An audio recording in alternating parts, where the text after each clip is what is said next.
तो 11 जनवरी को खुल रहा है 111 न्यू मून पोर्टल, जो कि इस साल का 2024 का सबसे पावरफुल पोर्टल है, जो कि यूनिवर्स ने आपके लिए खोला है, जिसमें आप अपनी सारी समस्याएं यानी रिलेशनशिप की प्रॉब्लम्स, करियर की प्रॉब्लम, जिंदगी में जो भी प्रॉब्लम है सारी सॉल्व कर सकते हैं। और सिर्फ यही नहीं, अगर आपकी जिंदगी में कोई आपकी इच्छा है, आपकी विशेष है, अगर आप इस दिन से अपनी साधना स्टार्ट करते हैं तो वो भी पूरी हो सकती हैं। ये इतना पावरफुल क्यों है? क्योंकि ये 11 तारीख को पड़ रहा है, जनवरी में पड़ रहा है, 2024 में पड़ रहा है। तो अगर आप इसका टोटल भी करते हैं तो आपको एंजल नंबर 11 मिलता है। साथ ही साथ ये पोर्टल और भी ज्यादा दुगना इसलिए पावरफुल होगा क्योंकि इसी दिन न्यू मून यानी अमावस की रात भी है। तो आइए मैं बताती हूँ कि न्यू मून वाले दिन आपको क्या करना चाहिए, जिससे आपकी जिंदगी की, करियर की, रिलेशनशिप की सारी प्रॉब्लम सॉल्व हो सकती है और आपकी सारी मैनिफेस्टेशन, सारी विशेष भी सच हो सकती हैं। तो अमावस के दिन की शुरुआत आपको अपने पितरों यानी फोर फादर्स, अपने पूर्वजों की पूजा करने से करनी है। उनको भोग अर्पण करिए, उनके लिए दीपक जलाइए। यहाँ हम एंजल्स की बात कर रहे हैं, तो आपके एंजल्स, आपके गार्डियन एंजल्स, आपके पूर्वज ही होते हैं, आपके फोर फादर्स होते हैं, जो आपको नेचुरल, सुपर नेचुरल सारी प्रॉब्लम से बचाते हैं, गार्ड करते हैं। तो आपको उनको ही अमावस का दिन अर्पण करते हुए भोग ज़रूर चढ़ाना है।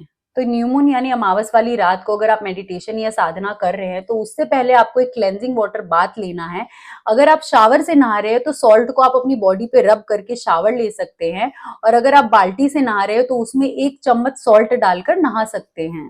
तो नहाने के बाद आपको साफ सुथरे कपड़े पहनने हैं। आपको नए कपड़े पहनने की जरूरत नहीं है, आप धुले हुए कपड़े भी पहन सकते हैं, लेकिन अगर वो लाइट कलर के हो तो बेस्ट है। और जहां पे भी आप अपनी मेडिटेशन या साधना करने वाले हैं वो जगह एकदम साफ सुथरी और क्लीन होनी चाहिए। तो उस जगह पर साफ सुथरा आसन या फिर मैट बिछाकर आपको सुखासन में बैठना है और अपनी नोटबुक या डायरी जो भी आपने बनाई है उसको हाथ में लेकर बैठिए। और जहां पे भी आप बैठे हैं मेडिटेशन करने के लिए, अपने आसन के बगल में ही एक कैंडल या फिर एक घी का दीपक भी आप जला सकते हैं। तो सबसे पहले तो आप एक नई डायरी या फिर एक नई नोटबुक लीजिए, जिसमें आप अपनी मैनिफेस्टेशंस, अपने इंटेंशंस और अपनी जर्नलिंग कर सके। तो आपकी जो भी इंटेंशन या फिर विशेष है, आपको उसको नोटबुक में प्रेजेंट टेंस में लिखना है ऐसे। तो सबसे पहले तो आपको एक लिस्ट बनानी है 10 गोल्स की, कि जो आप 10 गोल अगले 1 साल में अचीव करना चाहते हैं। उसके बाद अपनी इंटेंशंस और हैबिट्स, एक पॉजिटिव हैबिट जो आप अपनी कमिंग मंथ में चेंज करना चाहते हैं या अपनी रूटीन में लाना चाहते हैं। एक गुड बाय लेटर लिखिए अपने ओल्ड सेल्फ को।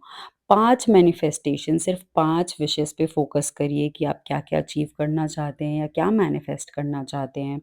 एक्सप्रेस करिए अपने आप को, अपना दिल निकाल कर रख दीजिए अपनी डायरी में। और उसके बाद एक लिस्ट बनाइए जिन-जिन चीज़ों के बारे में आप पैशनेट हैं या आप अचीव करना चाहते हैं, और अपने नेगेटिव पॉइंट्स लिखिए, आपकी लाइफ में क्या-क्या नेगेटिविटी है, और उसको रेड पेन से कट कर दीजिए अच्छी तरह।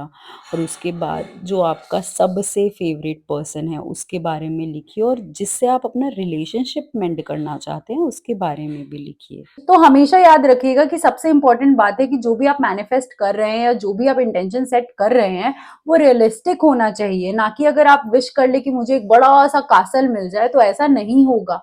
तो आपकी जो रियल टाइम गोल्स है उसी को आप मैनिफेस्ट कर सकते हैं। और इसके बाद ये नोटबुक बंद करके आप अपने बगल में रख दीजिए, और जिस भी भगवान में आप बिलीव करते हैं, जिस भी डाइटी में बिलीव करते हैं, उनके बीज मंत्र का जाप करिए 108 बार। और अगर आप बिगिनर हैं, आपको मालूम नहीं है कि किसके बीज मंत्र का जाप करना है, तो आप सिंपली ओम नमः शिवाय या फिर ओम का भी जाप कर सकते हैं। और जाप करने के बाद आप उसी जगह पर आंख बंद करके 5 से 10 मिनट बैठिए और विजुअलाइज करिए कि जो भी मैनिफेस्टेशन आपने मांगी है, जो भी आपने इंटेंशन सेट किया है, अगर वो सच हो जाती है तो आप कैसा फील करेंगे, और उसको विजुअलाइज करते हुए अपने अंदर वो एनर्जी को इनवाइट करिए। तो ऐसा माना जाता है कि न्यू मून वाले दिन पे यानी अमावस वाले दिन पे कुछ भी अगर आप शुरू करते हैं तो उसमें बहुत ही ज्यादा बरकत और बहुत ही ज्यादा उन्नति होती है। तो इस बार तो ये पोर्टल है ही इतना पावरफुल, तो अपनी नई साधना इस पोर्टल पे जरूर शुरू करिएगा। और एक और टिप दे देती हूँ कि अगर आप ये साधना 11 अमावस्या यानी 11 न्यू मून पे करते हैं तो आपकी जिंदगी की सारी परेशानियां हट सकती हैं और आपकी सारी मैनिफेस्टेशन भी सच हो सकती हैं। तो हर न्यू मून के पहले मैं आपको एक नई टेक्निक बताऊंगी जिससे आपकी साधना और मेडिटेशन और भी ज्यादा पावरफुल हो सकती है। तो अगर आप वो टेक्निक मिस नहीं करना चाहते तो नीचे सब्सक्राइब जरूर करिएगा। और अगर आपको कोई भी डाउट है तो आप मुझे नीचे कमेंट करके बताइए, इंस्टाग्राम पे भी डीएम कर सकते हैं। और बोलिए हर हर महादेव।